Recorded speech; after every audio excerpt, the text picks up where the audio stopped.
Olá, tudo bem? Então vamos na segunda parte. Eu acredito que esse tema vai dar umas 4 a 5 partes, não sei, mas vamos na segunda parte.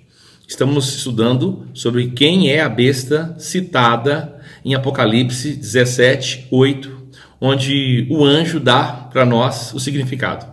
Mas antes, queria te sugerir, se inscreva no canal se ainda não fez, compartilhe os nossos vídeos para que mais pessoas possam ter acesso a essa informação, serem esclarecidas, se livrarem de tanta heresia. Eu vejo tanta coisa aí, verdades misturadas, igual foi na época de Babilônia.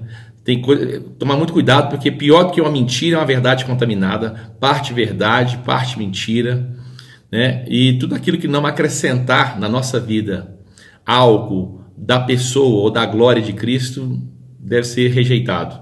Algo que não fazer você buscar mais a Deus deve ser rejeitado. Então, aqui o anjo está dando uma interpretação. Então, vamos lá então.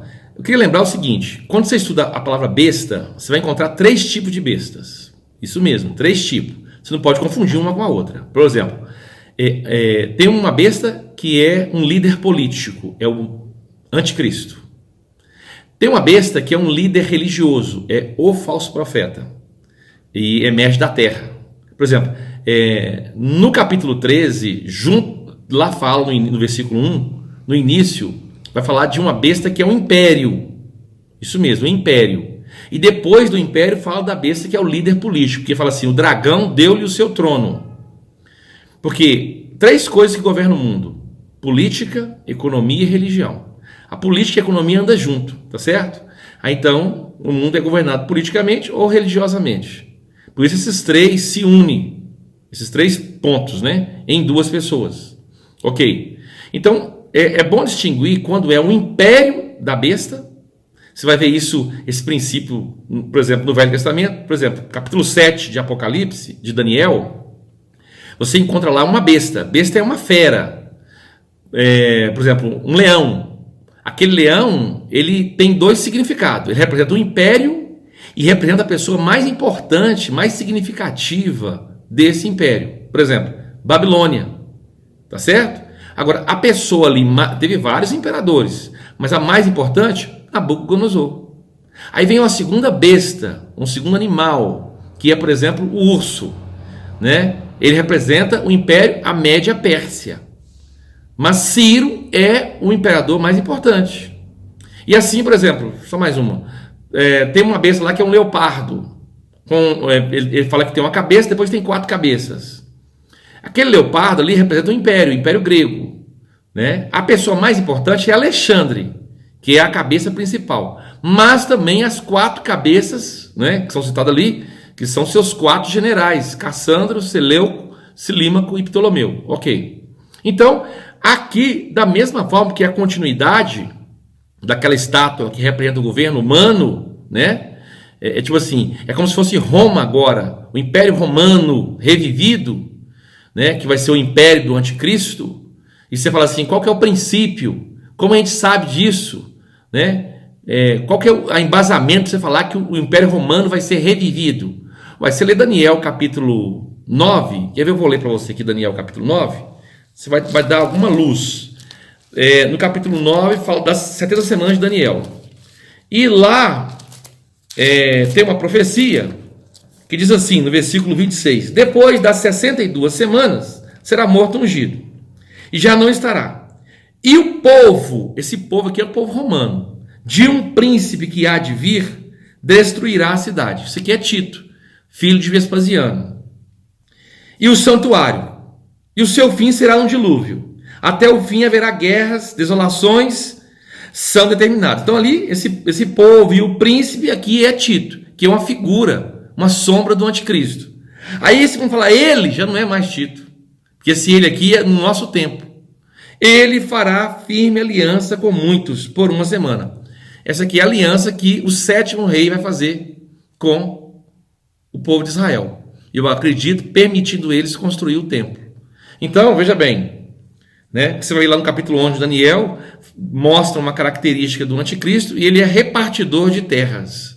E hoje essa questão toda de repartição de terras é o ponto crucial ali na Palestina, no Oriente Médio. Então, Não vamos chegar lá, vamos por parte. Então você está vendo aqui que o Império Romano é como se as duas pernas é o Império Romano, ocidental e oriental. Mas continua, eu vou estar falando depois. Até embaixo é o Império Romano. Só que passou por 3 fases. Eu vou explicar essas fases quando na frente, né, a gente falar sobre essa questão. Não sei nem quando, mas a gente vai falar. E aí, né, muita gente acha que está na era dos pés. Nós não estamos na era dos pés. Nós estamos na era dos dedos. Eu vou explicar isso mais à frente. Tá certo? Então, só para você entender então. O capítulo, você vê, é um estudo muito compacto. Se eu for muito superficial aqui, vai encher você de dúvida. E o melhor é, como eu tenho falado, você assistir, rever uma vez, 2, 3, 4, até você alcançar o pleno entendimento. Então, você vê, eu não abri, eu estou acabando meu tempo do vídeo aqui, não li o versículo ainda. Apocalipse, capítulo 17, versículo de número 8. Vamos ler lá o 8. A besta que viste era e não é, está para emergir do abismo e caminha para a destruição. E aqueles que habitam sobre a terra, cujos nomes não foram escritos no livro da vida, desde a fundação do mundo, se admirarão vendo a besta que era e não é, mas aparecerá. Aqui fala que ela vai aparecer. Era, não é e aparecerá. Isso aqui é o quê? Palavras do anjo. Interpretação do anjo. Como é que você vai pegar isso aqui e vai interpretar isso aqui? Está claro como o sol. Alguém que morreu, que vai emergir do abismo. Satanás vai abrir lá o poço do abismo, de acordo com o capítulo 9. É uma exceção. A regra não é essa, já expliquei, né? Aí diz assim, aqui está o sentido. Tipo assim, toma sentido, indivíduo. Porque você está fazendo várias interpretações da palavra de Deus. Aqui está o sentido. Quer dizer, entre a palavra do anjo e a interpretação do pessoal aí, eu prefiro ficar com a interpretação do anjo. Porque esse anjo do Senhor aqui, ele deve conhecer muito do Senhor e a palavra do Senhor. Foi designado para fazer isso. Aqui está o sentido que tem sabedoria. As 7 cabeças são 7 montes. O que são 7 cabeças? 7 montes. Está vendo? Ah, mas os 7 montes são Grécia, Roma, Média Pérsia, Inglaterra. Como? É 7 montes. Ah, mas monte é reino. Em outro texto. No contexto aqui, o anjo toma sentido. 7 cabeças, 7 montes.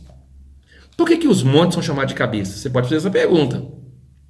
Porque as montanhas é o ponto mais elevado na Terra. É como se fosse... Qual que é a cabeça da Terra? Montanha. Cabeça é o que está mais elevado, que é o superior. Por exemplo, qual que é a cabeça dos homens? É os reis. Por isso que as cabeças também são 7 reis. Mas é reis, não é reino, não. As pessoas estão traduzindo reis por reino. Ou esses reis aqui, do contexto que está aqui, desse império que está aqui, que você tem que ler o capítulo 13. Eles jogam para Caim, caem um tanto de negócio. Eu não sei como é que eles conseguem fazer isso. Eles ignoram a palavra do anjo. O anjo fala uma coisa, eles ignoram completamente e taca a interpretação deles. Mas entre eu, você e o anjo do Senhor, vamos ficar com a interpretação do anjo do Senhor. Ou não. Então só isso vai desfazer N interpretações. Mas é N. Se você levar em consideração o que eu estou falando. Né?